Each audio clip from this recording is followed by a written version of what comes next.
Magandang buhay kasi pag hanap mo ba solar charge controller, MPPT na original? Aba, ito na yon. I-check out mo na to. Bakit? Ito explain ko. Box pa lang, ulam na.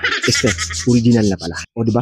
Tignan mo naman, parang booklet ang manual. Grabing kapal. Yan ang orig. At may additional guide pa kung paano ikabit sa wall. So, diba? Sa specs naman tayo.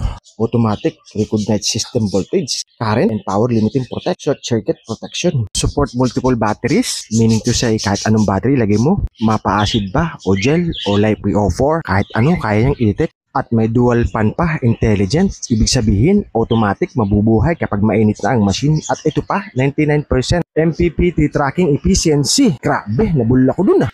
So actual check naman tayo. LCD crystal liquid display. Nadidetect niya kung ang battery mo ay 100% na ba o hindi pa. About naman sa solar panel, makikita mo rin dyan ang voltahe at amperary na pumapasok pa.